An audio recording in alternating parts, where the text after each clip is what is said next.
a fresh paint job actually convince someone to skip black and pick a new smartphone color for once?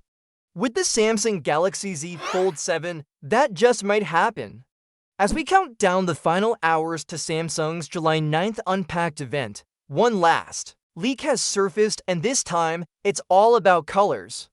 According to the latest image leak, the Galaxy Z Fold 7 will launch in 3 standard color options: jet black, silver shadow, and blue shadow. And for once, the black version won't be stuck as an online exclusive. Jet black returns in full form, giving minimalist fans the all-time favorite sleek and bold look.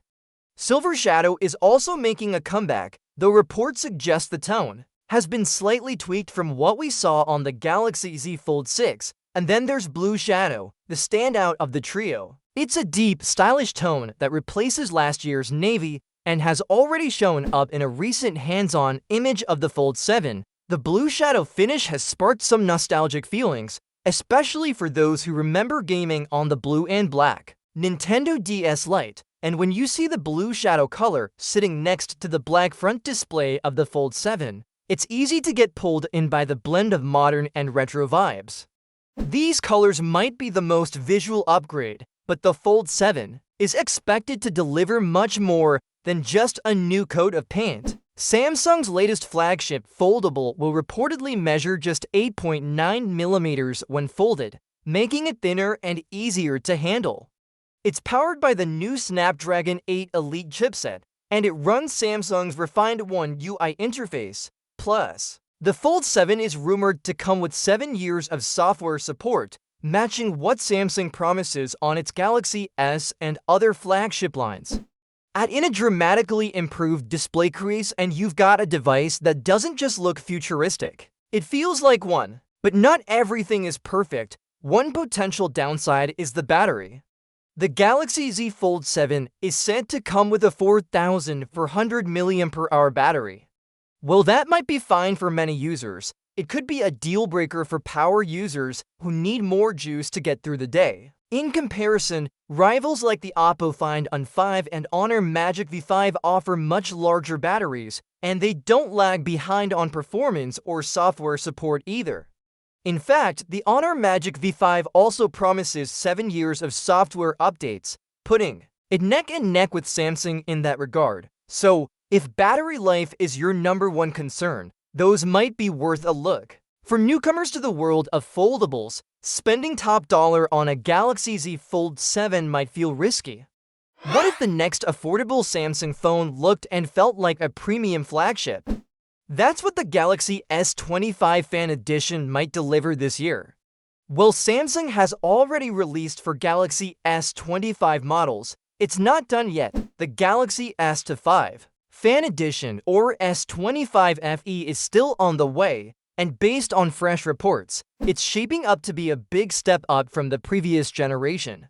The biggest rumored change: Samsung is planning to use flexible organic light emitting diode, or OLED, display panels in the Galaxy S25 Fan Edition for the first time. Now, these are not foldable displays. Flexible OLED simply means the display is built without a hard substrate, making it thinner and more lightweight compared to rigid OLED panels used in older Fan Edition models. Samsung already uses this display tech in its top-tier Galaxy S series, so bringing it to the Fan Edition lineup is a pretty smart move. This one upgrade could lead to a noticeably slimmer phone. Leaks suggest that the Galaxy S25 Fan Edition will be just 7.4 millimeters thick. That's a clear improvement from the previous Fan Edition model, which was 8.0 millimeters. A thinner design doesn't just make the phone feel more modern, it also makes it easier to hold, more pocket-friendly, and overall more premium. But Samsung isn't stopping at just making it slim. The new Galaxy S25 Fan Edition is also expected to have a 6.7-inch screen with thinner bezels. That means more display, less distraction, and a much more polished look for users who love watching videos or playing games on their phones. The larger screen space will definitely feel like an upgrade. Even though it's part of Samsung's budget-friendly lineup, The Fan Edition could start to blur the line between mid-range and flagship smartphones. That's exactly what many users want, a phone that doesn't cut to many corners but also doesn't cost over $1,000 US. With the display technology and design improvements, the Galaxy S25 Fan Edition might finally hit that sweet spot. It also gives Samsung an edge over its own Galaxy S series, which has been getting better year by year. If the Fan Edition uses higher-end parts like flexible OLED and a slimmer build, it stands out in a way the Galaxy A models can't match. That makes it a stronger choice for anyone who wants Samsung's software experience, reliable updates, and solid performance without paying the price of the Galaxy S25 Ultra or even the regular S25. Now, don't expect to see the S25 Fan Edition at Samsung's upcoming Unpacked event. Is Apple about to miss its chance with the first foldable iPhone? That question has been floating around more and more lately, and for good reason. While perfection is often praised in art or design, trying too hard to get everything just right in the tech world can backfire, especially when the market moves this fast. Apple has always been known for polishing its products over time, and after 18 years of iPhones, it is still refining every corner and edge. But when it comes to foldable phones, that perfectionist approach might be hurting more than helping. We are still waiting for the first foldable iPhone, while other brands like Samsung, Motorola, Huawei, and Google have already tried their luck. The big problem is that the foldable market, once full of excitement, is starting to slow down. Back in the year 2022, global shipments jumped from 9 million units in 2021 to 16 million. And the next year was expected to hit 26 million.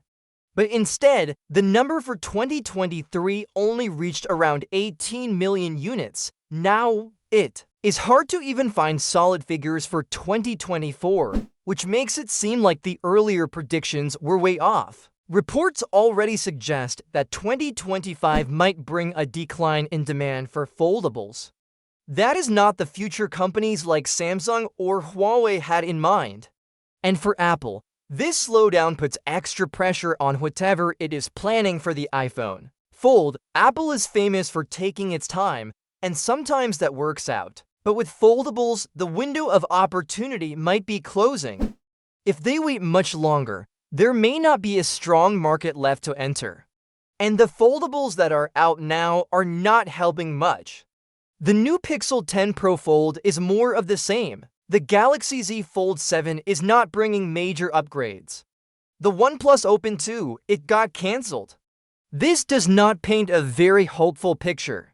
Apple could have stepped in this year or even last year with a solid, basic foldable that simply works. It did not need to be perfect, it just had to function well, look clean, and avoid breaking during the first week.